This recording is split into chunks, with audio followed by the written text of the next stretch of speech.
Imagine this: you are walking along a dark street when you encounter a person being mugged. No one else is around.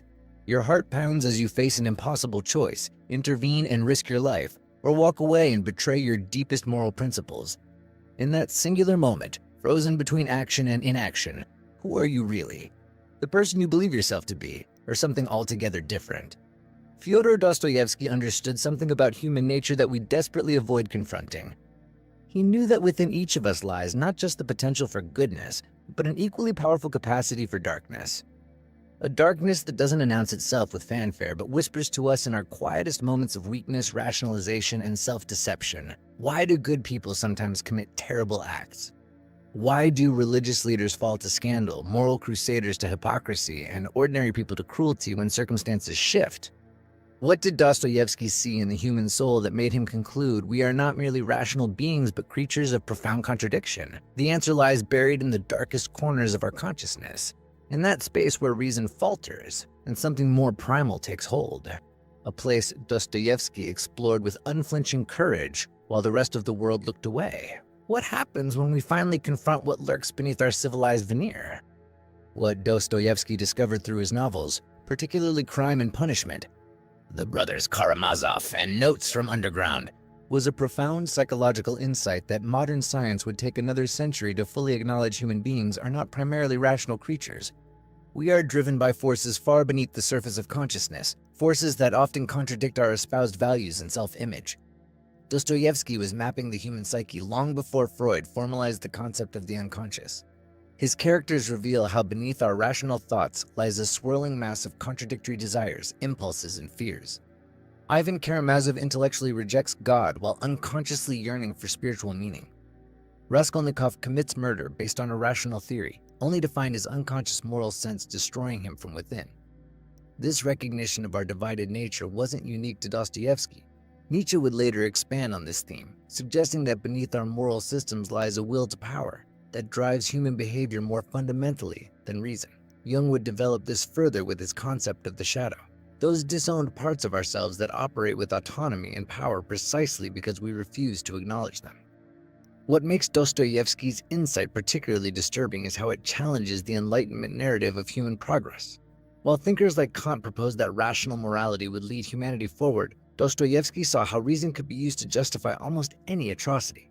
The Underground Man's declaration that humans will sometimes act against their own self-interest in order to prove to themselves that they are men and not piano keys reveals our resistance to purely rational explanations of human behavior.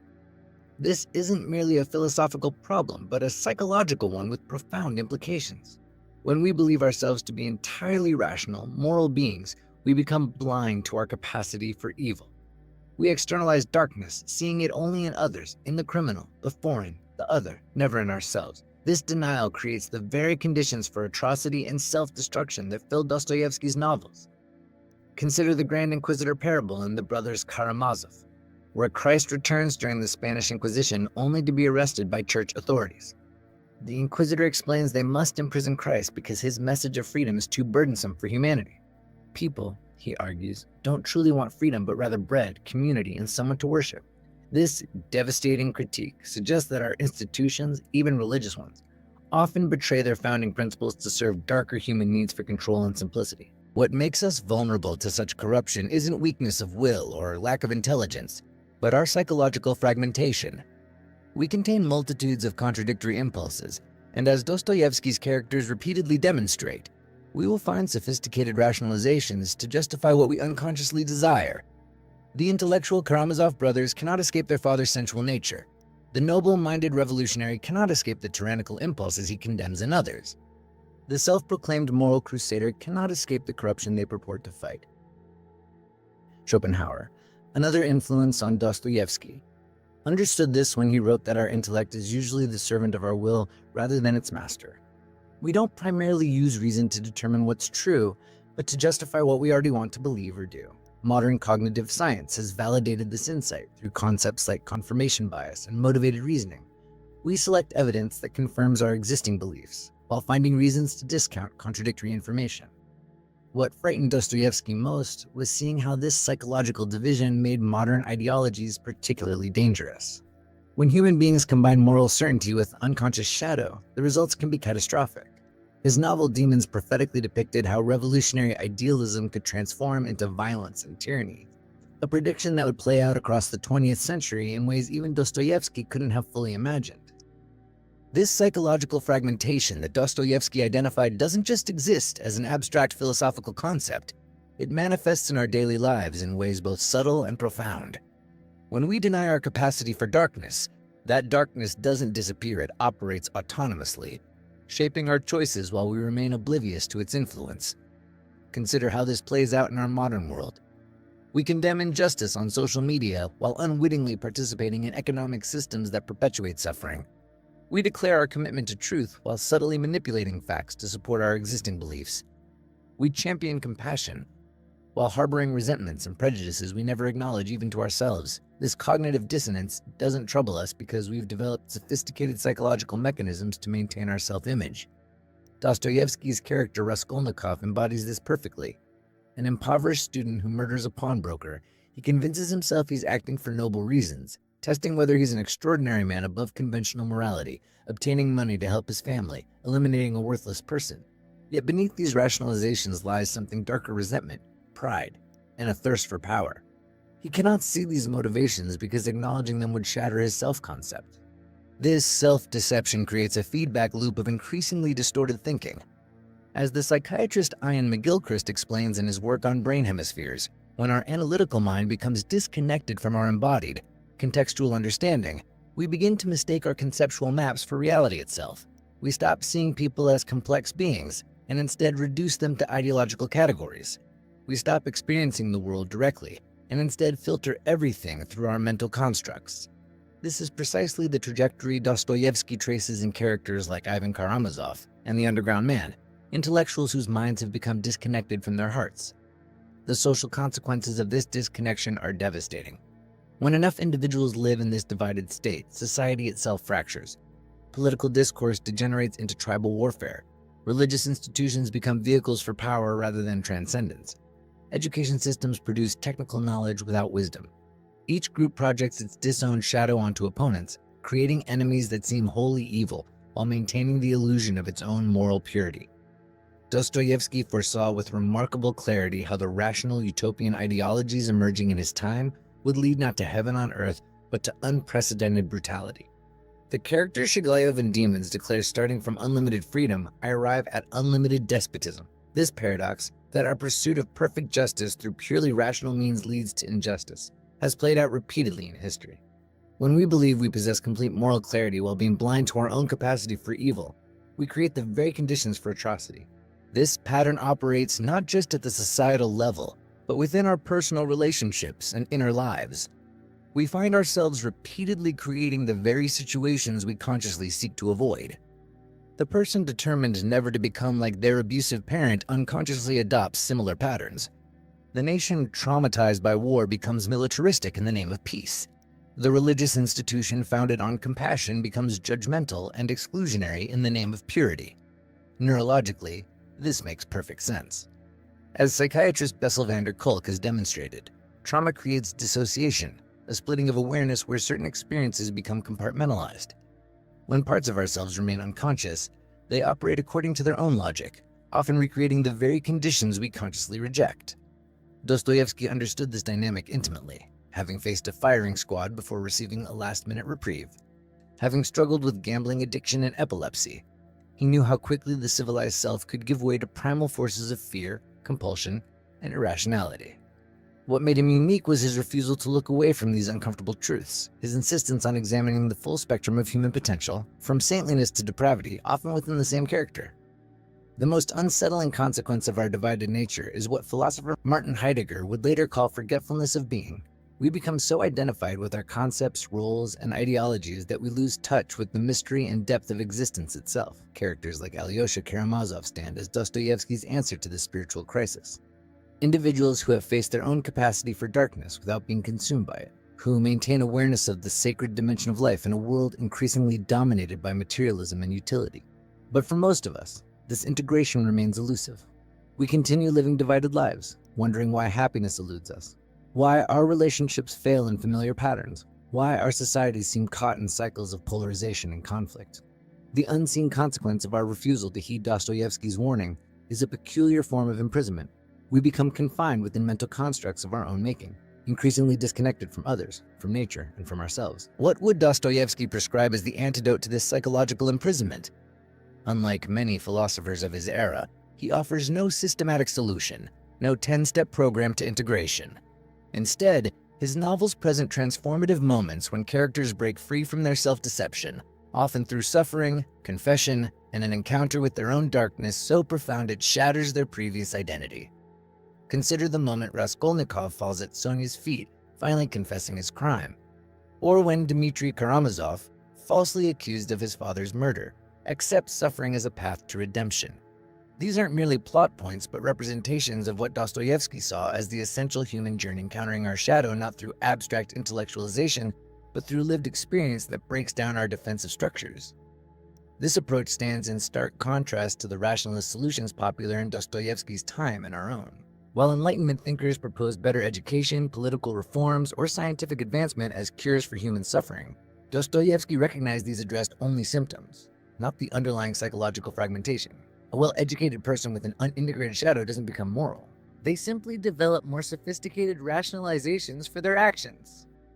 The rebellion against self-deception begins with a seemingly counterintuitive move, surrendering the very thing our ego holds most dear, the illusion of moral superiority and rational control.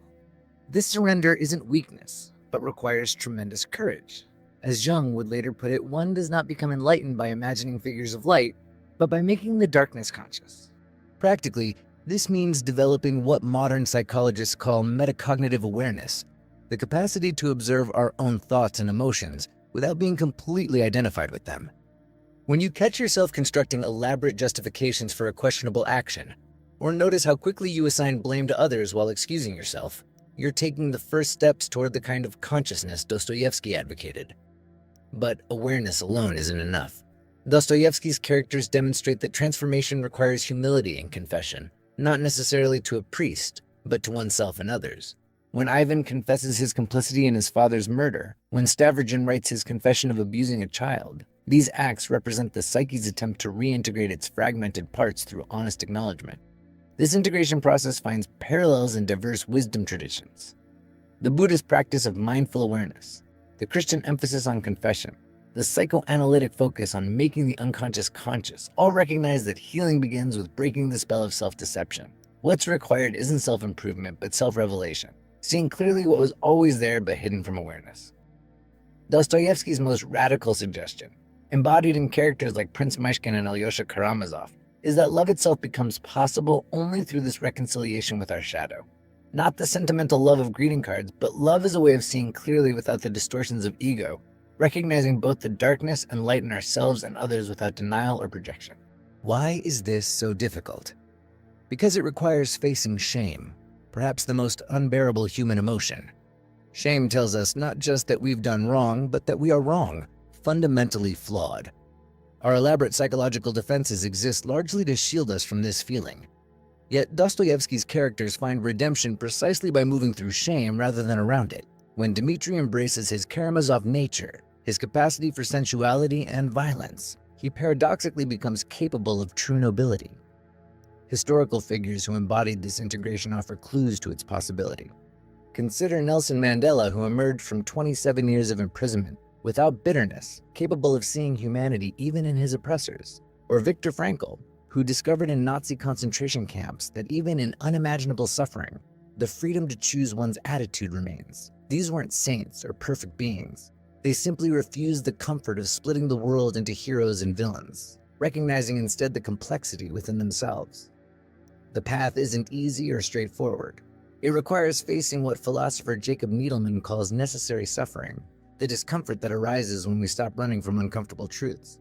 Yet those who undertake this journey often report not just ethical benefits, but existential ones, a sense of authenticity, meaning, and connection previously inaccessible when operating from behind psychological masks. This rebellion against self-deception doesn't happen once but becomes an ongoing practice. The integrated person doesn't achieve a static state of perfection but develops the capacity to continuously bring awareness to shadow material as it arises. They develop what Eastern traditions call witness consciousness, the ability to observe their own thoughts and emotions with compassion rather than identification. In practical terms, this might mean noticing when you're rationalizing selfish behavior as virtuous, recognizing when your political opinions are driven more by tribal affiliation than ethical principles, or acknowledging when your righteous anger contains elements of personal woundedness. Not to judge these tendencies, but to see them clearly, the first step toward genuine choice rather than unconscious reaction. The most profound revelation in Dostoyevsky's work, the insight that binds together all his psychological and spiritual explorations, is that human beings cannot live without meaning. Not just any meaning, but meaning that acknowledges both our darkness and our luminosity, our capacity for cruelty and our yearning for transcendence. Every attempt to build a worldview that denies either aspect of our nature inevitably collapses, leaving us in despair.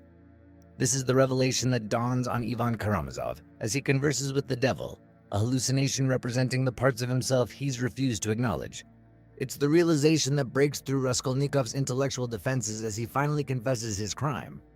It's what Father Zosima understands when he bows to Dmitri, recognizing the suffering the young man will endure. Each character confronts the same essential truth: we cannot think our way to wholeness, but must live our way there, through direct encounter with life's full spectrum. Modern psychology calls this integration, the bringing together of disparate parts of the psyche into conscious relationship. But Dostoyevsky saw it as something more profound, as spiritual awakening to what we might call the sacredness of reality. When we stop imposing our ideological frameworks on existence, and instead allow ourselves to be confronted by its mystery, something shifts fundamentally in our relationship to being itself. This shift doesn't make life easier, in fact, it often makes it more challenging. The integrated person can no longer hide behind comfortable illusions or project their disowned qualities onto convenient enemies. They must carry the tension of opposing forces within themselves, what Jung would later call the tension of opposites. Yet paradoxically, this more difficult path leads to genuine freedom, while the seemingly easier path of self-deception leads to various forms of imprisonment. Consider the fate of Dostoyevsky's divided characters: the underground man, trapped in bitter resentment; Stavrogin, driven to suicide by his inability to feel Ivan, tormented by hallucinations representing his disowned self. Contrast them with characters who achieve some measure of integration: Alyosha, finding purpose through compassionate action; Sonia, transcending her circumstances through sacrificial love; Prince Mishkin, whose idiocy is actually a kind of clarity about what truly matters. The ultimate revelation is both devastatingly simple and endlessly challenging. To embody wholeness comes not from eradicating our darkness, but from bringing it into relationship with consciousness. Evil is not the presence of darkness, but unacknowledged darkness, shadow material operating autonomously, without the tempering influence of awareness and compassion. This understanding transforms how we approach not just personal growth, but collective challenges. Political systems that deny humanity's capacity for corruption inevitably become corrupt. Religions that deny the shadow inevitably project it onto non-believers. Educational approaches that focus solely on information without addressing the whole person create intelligent barbarians, people who, as Fyodor Roosevelt put it, have no use for a nation that has plenty of men of learning but few men of action. What would it mean to build families, institutions, and societies that acknowledge the full spectrum of human potential? Not through naive optimism or cynical pessimism, but through what we might call tragic wisdom, the capacity to see clearly both our magnificent capabilities and our terrible limitations, and to design systems that account for both. This is not merely a theoretical question, but an urgent practical one. As technology amplifies human capabilities, both creative and destructive, the consequences of our psychological fragmentation grow more severe. Nuclear weapons, climate change, artificial intelligence, these challenges cannot be addressed by technical solutions alone. They require a new level of consciousness, one that integrates power with wisdom, progress with humility, innovation with ethical awareness. Dostoyevsky's final novel, The Brothers Karamazov, offers perhaps his most complete vision of this integration. Through the interaction of the three brothers, sensual Dmitri, intellectual Ivan, and compassionate Alyosha, we see the possibility of bringing together the fragmented aspects of human nature. Not in a single individual, perhaps, but through relationships, where we help each other toward wholeness. This vision suggests a profound reconsideration of how we understand human development. Success isn't measured by achievement, status, or even conventional definitions of happiness, but by this capacity for integration, the ability to embrace complexity and contradiction without splitting off parts of reality or ourselves that make us uncomfortable. In your own life, this truth might manifest in unexpected ways. Perhaps in recognizing that the political opponent you despise contains qualities you've denied in yourself. Perhaps in acknowledging that your virtues and vices spring from the same source, your sensitivity creating both empathy and vulnerability, your strength enabling both protection and domination. Perhaps in realizing that your most shameful experiences, fully integrated, become the basis for your deepest compassion for others. The ultimate freedom Dostoyevsky points toward isn't freedom from suffering. His characters suffer tremendously, but freedom from the additional suffering created by our resistance to reality as it is.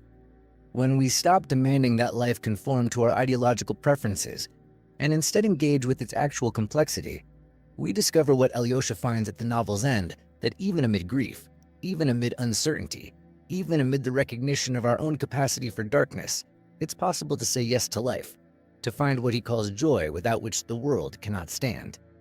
This is Dostoyevsky's final warning and his ultimate hope that human beings cannot live by half-truths, however comforting they may be. We require the whole truth about ourselves, about others, about existence itself. And paradoxically, it's only in facing this sometimes terrible wholeness that we discover not despair, but its opposite, authentic love, meaning, and the capacity to affirm life in all its tragic beauty.